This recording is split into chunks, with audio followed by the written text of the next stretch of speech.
Hey everyone, welcome to Superheroes Speak interview series. And this week, I am joined by the creative mind behind the Kickstarter comic that's currently going on, Alpha Dogs, the one and only Jon Dexter. How are you doing, sir? Good. How you doing? The first time on, so it'll be fun. Yes. So for those watching who aren't familiar with your work, what is the elevator pitch for Alpha Dogs? Yeah. So we lived in this town in Missouri back about 6 years ago that had outlawed pit bulls. We had a pitty of our own. He was a Mhm. mix, and so that kind of inspired me to create Alpha Dogs. It's the main character Buck is this dog that's feared by the public because of his breed and size, but actually has a huge heart. Buck and his owner and this older grumpy pit bull, who also shares in Buck's abilities, are on the run from mercenaries that are attempting to kidnap the dogs to possess their powers. Buck can heal from any wound. He's smart enough to understand human speech, and he's a heightened strength. All the years of being living this lonely existence for their owner, Ina, she's this female that's protected Buck since birth, and she seeks companionship from a human because she's had these dogs her whole life, and she ends up falling in love with this fellow bioengineer named Salem, and she ends up divulging the secret of the dog's ability, something she's never done before. But little does Mhm. she know, he already knows of the dog's power and has created this formula that once in possession of their blood, he can create his own dogs with incredible power. So you have, as the series goes along, you have his personal dog Monto, who can grow three times its size. You have another dog called Tomco Chihuahua, who's has a heightened intelligence more so than the other dogs, and he gets himself into scrapes and has to get help from Shelby, this Cocker Spaniel, to kind of bail himself out. So it's a fun series. It's not Beverly Hills Chihuahua. It's a very serious story with a lot of heart. It's got a lot of themes in it about abandonment. And you know it's kind of a story about this woman who kind of pushes her dogs aside for this new love that comes into her life, and it's kind of got the same theme as when people get a puppy and push the older Mhm. dog, or a mother gets a new boyfriend and kind of pushes her dog or kids or dog whatever to the side. Right. Cool. It's funny, you mentioned pit bulls and probably one of the most misunderstood breeds on the planet. My daughter actually, has a pit bull, sweetest dog you'll ever Yeah. meet in your life, and, like, what happened when this town outlawed pit bulls? Did you have to move? Like Well, move or get rid of the dog. So of course we moved. We moved to the next town, and okay. and then years later, a friend of mine who knew I wrote comics, he was like, you know what? I watched the Westminster Dog Show. You should do a comic book about dogs with superpowers. And at the time, I thought, well, that's the stupidest idea I ever heard. And then I recalled the incident with our pit bull, and um, I was watching Lost at the time, reruns of Lost, and Oh, I okay. just thought it would be really cool to make this series about these dogs that have their own theme, their own backstory, and create this comic book. Then, as the years went by, I ended up just centering on the main character, dog Buck, after my own dog, and then have his kind of Mhm. his team build up as the series goes along. So if you like adventure stories, if you're a dog lover, and it's very original, you're never going to see another comic like it on the shelf. I've heard a lot of people say that it's very different. It's even though the dogs are talking to each other, it's not hokey at all. It's a very serious, grounded story.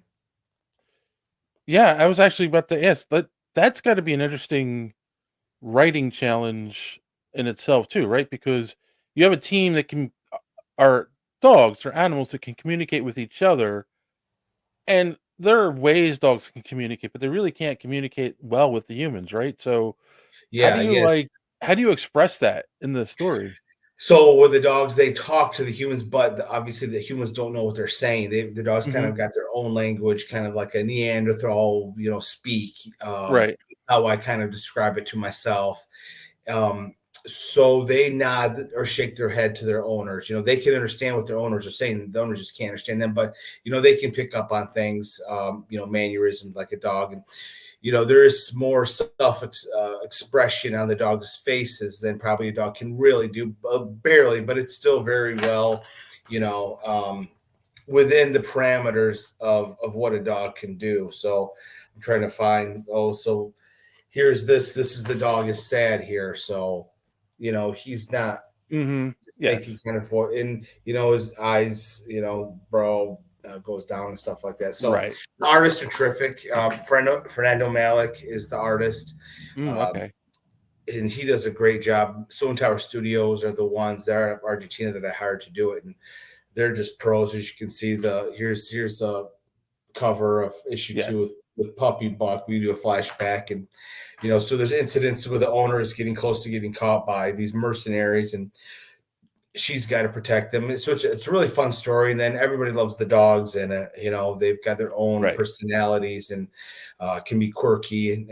But yeah, it's a really fun series that people have really enjoyed. It's kind of grown every um, issue that I've released. What is your what's your plan overall for the series? Like, do you have like a 4 issue or 6 issue arc, or are you just going on and on? Like, do So you see an this, ending yeah, so point? this, yeah. So the series was actually written many, many, many years ago. Mhm. About 6 years ago, I would say, is when I wrote the series from beginning to end. So this first story arc, the 4 issues that are on Kickstarter currently, uh, goes from the beginning. There's this mystery of Buck, the main character. He's shot up on a beach, left for dead. There's the mystery where we begin out how he ended up there, who shot him, and then throughout the first 4 issues here, we kind of go back and get the origin of everybody that's going on, in the story. And then at the end of issue 4, we circle back and find out how he ended up there in the first place. So I've always been a fan of bookends and stories. Mhm.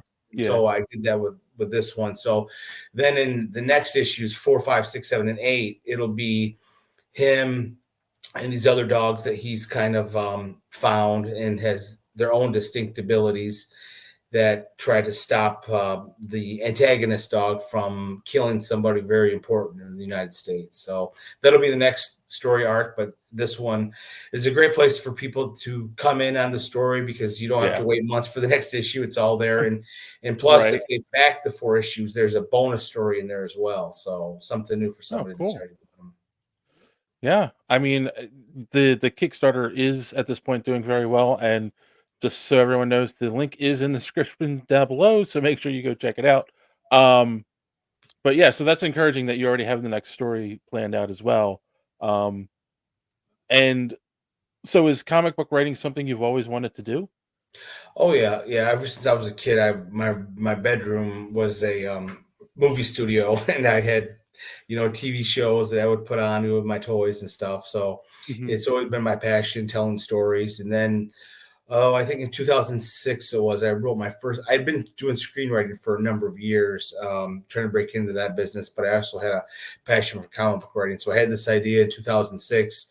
I did my own comic book. It failed and it burned pretty quickly. I think I sold like 8 issues or something. It was a learning experience to say the least. And then I did Mhm. another one and never released that because I didn't have the money at the time. And then in 2021 is when I released Alpha Dogs, and I'd heard about Kickstarter. COVID was going on, so I knew Right. I wasn't going to get a publisher. Everything was shut down, so I'd heard of a Kickstarter.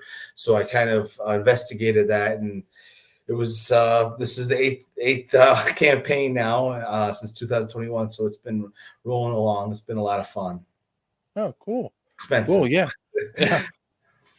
Yes, yes, it's, that's the thing I think don't realize the expense to doing these things yourself, right? Like, Yeah. we now live in a world where the barrier to entry has been lowered with the internet and everyone can do it, and it's like, yeah, but there's still a lot of cost and time Oh yeah. associated with these things.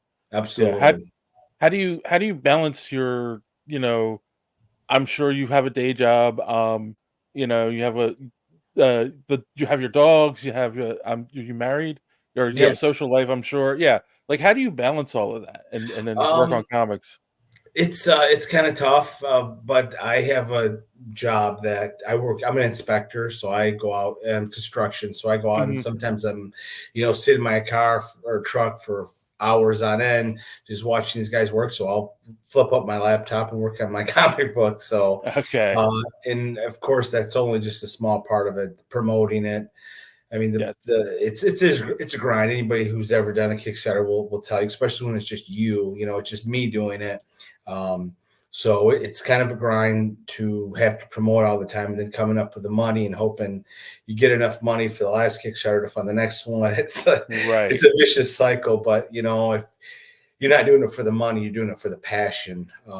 Because if Yes. you're doing it for the money, you're in trouble. What's a piece of advice you would give to someone who wants to get into comic book writing nowadays, and like where's a good place for them um, to start? Yeah, you know, I kind of came in at ground zero. I wasn't, you Hmm. know, a lot of the guys, they have these web comics they make and they build a following, or they have podcast shows like yourself and they build a following that way. So that's what I would say. You know, I'm in my late 40s, so I'm not gonna get into all that. I have no interest in doing that. I just want to create the comic book. So if Right. I was a younger man, I would have had a done a podcast show like yourself, probably, maybe. I doubt it, but I like to say that. Um, or did a web comic, somewhere you can build up a fan base, because that's vital. Because then you're having to do what I do, and constantly promote on social media to where people want to kill you, Yeah. and build your email list. You know, that's vital too, is building email list. Well, if you've already been doing stuff before you release the comic, then that would be ideal. Okay. And what about your writing process? Like, did you go to school for it? Or is it just like, did you just, No, just like I said, just ever since I was a kid. That's I wrote yeah. my first screenplay when I was 15, and Oh, I probably okay. should have went to school for it. I just, you know, I don't know if I don't know what most writers do. You know, when I have free time, I work on a script. If I don't have a Hmm. script going on, then I'm promoting the Kickstarter, and you know, you just try to fit in when you can, because like you said, we have day jobs and we have our own lives, so it's gets to be tough. But you can, you know, if it's you know, your passion, if what you want more than anything else in the world, like I do, then you'll make time. Yeah. Our one co-host on the main show, JD, is a writer, and he has an 8-year-old at home, and he teaches. That's his day job, and he's going to school to get his master's degree. So Oh boy, yeah. yeah, but like you said, it's a passion thing though. He finds the time to do it, right? Like Yes, absolutely. I think that's the important thing. If you're passionate about something, you find the time to set aside, even if it's a half hour a day or an hour a day just to work on it. You do that, right? Hmm. Yeah, absolutely, absolutely. That's what weekends are for, you know. Yes. Um and so you've been doing this for for a while now. Um what's something what's something you've learned that you kind of wish you knew when you started doing this? Well, as I said, kind of getting back to the having like a webtoon thing, or you know, probably building up more of a following before, because you have to really, I mean, if you don't have at least 5,000 followers on your social media platforms, then you better not even release anything, because it's all a numbers game. You know, if you Yeah. have 1,000 emails, you know, you get one person that will back it. So it's really about getting as many people to follow you, to know your content, because you know you're only going to get 1% of those people to actually, you know, back your stuff. So I have a very pathetic email list of like 500 people, but the people that really do well, you know, they have email lists of 5,000 people. So you really, um to want to build your list, build your following, and Yeah. yeah, it's not easy. It's a grind, but you know they don't know you from Adam. You know that. So Right. when they back your Kickstarter, initially they're backing you. You know, so you kind Yes. of want to really connect with people, and that's tough to do, especially when you're my age. You know, I'm a little older, so I'm not somebody in their 20s where I basically sit at home and I don't really have much of a life. So Yeah, you're reminding me of a conversation we just had a couple weeks ago on the main show about AI art, and where things are going, in industries, especially creative industries. And JD made a great point, and it's true. And our other co-host John wasn't quite getting it, but that is true. You're selling yourself, right? Mhm. When you're selling your book, it's a piece of art. You're selling yourself. And when you're passionate about something, that comes through. And so JD's argument is like he doesn't think that creative people will ever go away. They're always going to want to create, and they're selling themselves, and a computer can't sell itself. Yeah, So very true. so the creative uh idea will never go away. Do you think that's true? Yeah. Yeah, absolutely. I mean, unless you're just buying a TNA a comic book, which it doesn't matter. It's just True. so. But yeah, I definitely agree with him on there because I don't. I mean, there are some. I mean, I'm sure you've heard about the Spawn debacle of the AI Spawn. That's actually what spawned the whole Oh, no no pun pun intended. intended. That's what spawned the conversation was, Yeah, yeah, yeah, yeah. the guy that won was an AI artist, yeah. Yeah, so So, that's kind of disappointing that happened. So, but yeah, I believe in I would say Kickstarter is such a small pond that I think it's in a I think it's just bound to happen with this AI stuff, unfortunately, because there's a mhm. lot of artists that are not going to be happy. Of course, it's cheaper on on us, the writers, but obviously you'd be blackballed if you ever used AI. So. Yeah. I mean, I get amazed by the fire in Hawaii. It was like the day after or 2 days after, there was a book on Amazon, a self-published book about the fire already, because someone just put it in a prompt and She, created an AI book and put it out there. And it's like, mhm. really? Yeah, Like, that's how? nuts. Yeah, Yeah, I'm amazed by this world sometimes, and yeah, not in a yeah. I good mean, way. I mean, it's. I don't know. I mean, I do. I have to say, I do imagine in 10 years there's going to be a lot of AI comic books. I just, it's a kind of a runaway train. It's kind of like electric cars and stuff. I just think people are going to say, big companies, Marvel or DC, will say, "Hey, we're not making any money here. We need to," and they'll start trickling. I see that. I see that Yeah, coming in the future. I mean, and it's funny because Unfortunately.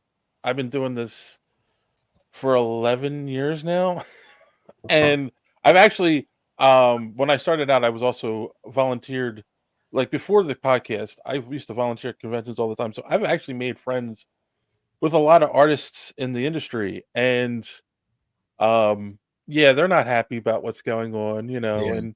and, like, it's funny because, like, the really good ones, their personality comes through in their art, right? Mhm. In fact, um, one of my best friends, it's in the industry, is a cover artist for Marvel and DC, and, like, he has this weird sense of humor, and it comes through in a lot of the stuff that he does, and I think you're gonna lose that if AI Mhm. starts taking over, you know? And Absolutely. also, I also kinda think, and this idea that AI learns by scouring the internet and getting images, but eventually what's going to happen is if AI is generating all the images that it's using to learn, eventually everything's going to start looking the same. Yeah, exactly. Exactly. But It's a clone of a clone idea. I think but on that, no, I think all it's going to take is a couple big name writers to use AI, and then that'll be like, oh well, if he thinks it's Yeah. okay, then and so Yeah. I That's think that's coming down the pipe, yeah. unfortunately. I mean, Todd McFarlane letting this guy win the one category is like that's a signal that it's Yes, okay, you absolutely. I'm know? sure he knew it was AI, but I think he put the foot in the door, he cracked open the door to have more AI spawn comics, is what I think is why he Yeah. did it. Because obviously he knew there's but honestly, the artist, it's such a small faction when you consider the wealth of comic book readers. So he probably doesn't care that 3,000 uh, comic creators, artists, we're ready to bang down his door with torches over it. True. True.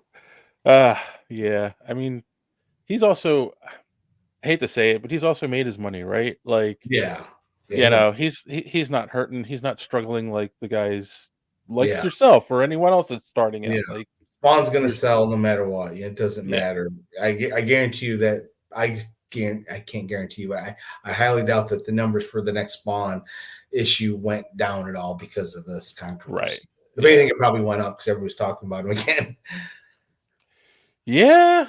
That's true, right? The old saying, controversy creates cash. Yep, So, exactly. um, so besides Alpha Dogs, what are some other books? Well, what's some, are some other books you've worked on?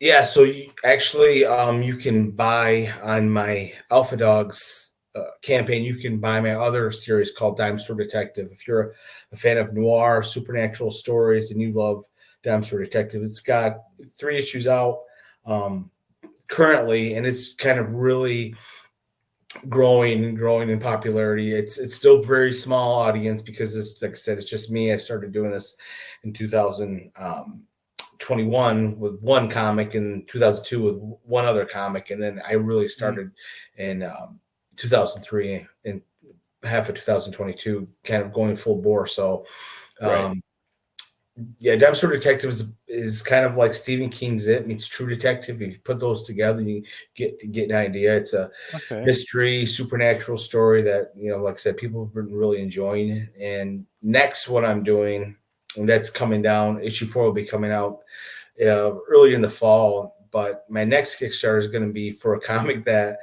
I wrote back in 2016, had it produced, but I didn't have the money to really try to sell it. That's called Space Cruise, and it's a comedy, adventure, science fiction comic series. Issue 1 will be coming out this summer. It's already written. It's already done. I Mhm. just have to get the covers done. I got to get it re-lettered because I did the lettering back in 2016 on Comic Book Creator. So you can imagine how bad that was.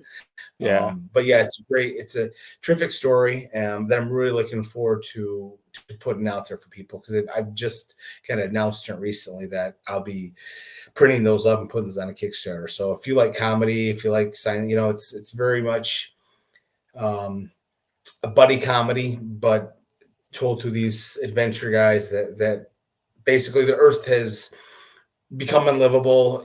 Earthlings travel many galaxies away to find these inhabitable planets and end up going to war with the natives who are aliens, but don't you Mhm. dare call them aliens; they'll kill you. They're referred to as the natives of the planet. So Right. it's yeah, it's really got a lot of history, and I think people will enjoy it. Cool. Um, so that's three. I mean, very interesting stories that you've created. But kind of curious. You've been a fan, obviously, of TVs and movies and comics your whole life. All things considered, if there was one character, and it doesn't have to be comics, it could be sci-fi, television, movies that you could write for, who would it be? One character. Or genre Well, or I would love to write like a Star Wars movie, of course. I mean, I think that's every kid's dream, that was what got me interested. I yeah. Empire Strikes Back was my first movie I've ever seen in the theaters, and it's been my favorite movie ever since. So I would definitely love to write a Star Wars. I think I'd have a good one, but that'd be the one that really sticks out. And of course, I'd love to do a Wolverine comic because Wolverine's Okay. my favorite comic book character. Buck has the ability to heal from any wound, who obviously I was inspired by Yes. Wolverine because the cool thing about Wolverine is you can shoot him up, you can cut him, you can do whatever, and he just heals. So I thought, okay, my superhero dog's got to be one that can have that because I always found it somewhat silly when like Peter Parker would get shot and then he was right back to being normal the next issue. So I Right. just I just thought, okay, and then there was other reasons for it as well that I'll tell later on. So Okay, cool. That's a good answer. I like that. Um, all right. Well, as we're winding down here, the most important question, I think, like I said, the link for the Kickstarter will be in the description. But where else can people find you online so they can sign up for your newsletter and all that good stuff? yeah, so if you just go to at Real Alpha Dogs on Twitter, you can find me there. I'm at Alpha underscore Dogs underscore comic on Instagram, and I'm on Facebook. If you type in Alpha Dogs, or if you type in Jon Dexter, I should come to the top and just follow me. And yeah, if you want to be in the newsletter, just let me know. I usually collect them all at Comic Cons newsletters or from the Kickstarter. So Hmm. um, yeah, I don't have like a diary open, whatever. I just do a newsletter Right. here once in a while that kind of says what's going on. So I'll be at a bunch of Comic Cons this summer, just Michigan based though. Oh, okay. Yet to travel outside of Michigan, but I'll be the big ones will be at the Tulip City in Holland pretty soon here. It'll be Cadillac, and then there's a Traverse City Cherry Festival up north. That's really big too. All right, cool. And the question that we normally like to end on is, how do you measure success? How do I measure success? But it's I suppose when you have people that enjoy your work and DM you, or I guess that'd be. I mean, mine's all based on my comic book because it's been my passion for my whole Hmm. life, really, and to finally be able to. I mean, one of the big successes was have it printed up. I mean, that's one feeling I'll never forget is when I first opened up my box, that my Yes. comics that I produced. I mean, it's one of the greatest feelings I've ever had. So, but that would probably be something similar to that. But yeah, I'm not going to give some sentimental about family and kids. I'm not gonna go down that primrose path. I'm just gonna say that success to me is when people really enjoy your stuff enough that I was at Comic Cons this year and had a lot of people come back, which was pretty cool. Oh, yeah, that's the best, I think. Yeah, All right. Well, thank you very much for your time. And again, for those who are watching, go check out his Kickstarter. The Yeah, like I said, I haven't read the book yet, but I looked at the Kickstarter. The art's really great. I love the idea of the yes. story. So yeah, I highly Yeah, I mean, recommend. at the very least, check out the trailer. I mean, if the trailer doesn't get you interested in the comic, I'm out of ideas because the trailer is phenomenal, and you can see all the Yes. trailers on there if you just look at my profile. And yeah, if that doesn't get you pumped for reading the comic, then I don't know what else to do because it's an awesome trailer. Got some great preview pages. So Yes. I can just about guarantee if you go there and see my Kickstarter, Alpha Dogs, or type in John Dexter, you'll be, or of course the link that you leave here, you're definitely going to be salivating at the very least a little bit for the comic. All right. I think that's a good place to put a pin in it, boys and girls. So as always, thanks for watching. Don't let your cape be caught in the door.